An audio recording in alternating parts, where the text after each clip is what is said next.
Discovering God Through Nature and Art with Matushka Elesa.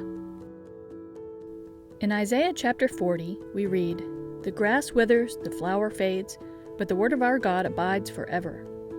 Today, let's study one of God's beautiful flowers, a sunflower. A really fun fact about sunflowers is that they are heliotropic. Helio means sun in Greek. Tropic means to turn. Heliotropic means to turn toward the light. A sunflower, when it's just a bud and hasn't bloomed yet, spends its day following the sun. It faces east in the morning. By noon, it's pointing straight up.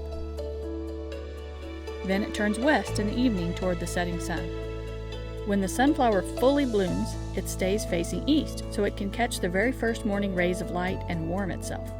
Honeybees are attracted to the bright, warm flower. Did you know that Orthodox churches typically face east with the rising sun? If we can, we also try to put our home icon corners on an eastern wall too, keeping our eyes on Christ, who is the Sun of righteousness. When we pray first thing in the morning, could our hearts be warmed all day long just like the sunflower? Maybe we can attract others to God with our warm hearts and bright, joyful spirits. Now, a fully grown sunflower stem is sturdy and very tall. But because sunflowers are so tall, between 6 and 20 feet tall, they can easily be damaged by the strong winds. Gardeners like to plant them next to a fence or a wall or a shed that will block those winds. Here's a photo my sister took of a sunflower she grew. Can you see the center? A sunflower is not actually one flower. It's made of hundreds of complete and perfect tiny flowers, which we call florets. Is this like Christ's church? After all, millions of individual Christians in all the Orthodox churches make up the one body of Christ. Behind those florets, tasty sunflower seeds are developing. I like to think of the florets as loving parents protecting those growing seeds. Do our parents protect us as we grow? We're going to draw our own sunflower now. I'm drawing a circle on the top half of my page.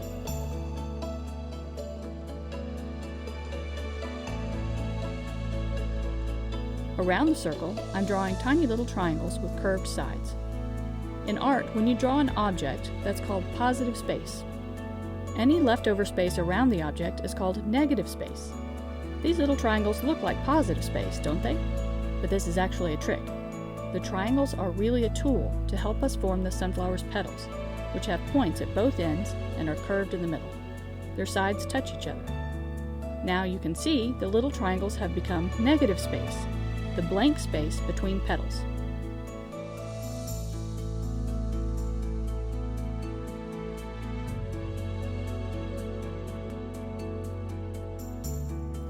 Let's play one more trick though, and tuck in more petals behind the ones in front. Now we have turned that negative space between the petals back into positive space, because they're really the background petals. Do you see them peeking through? We can also add a few lines to show a little texture.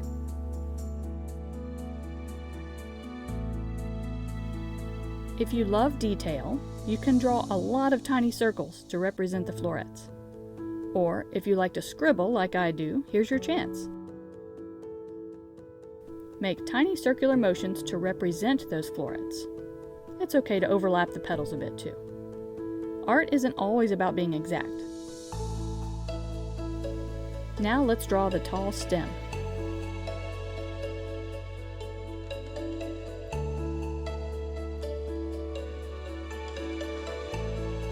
I've included the sunflower's heart-shaped leaves, and we're done. These are the sunflowers my children completed. If you'd like to color your drawing, you can use a variety of oranges and yellows, greens, blacks, and browns. Try some shading.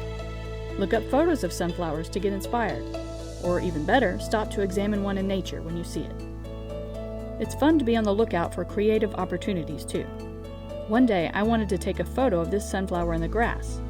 I set it on the hood of my car while I got my camera ready, and then I saw the sky reflected so brightly on the black car hood, and the interesting angle of the flower, I thought, now this would make a unique painting.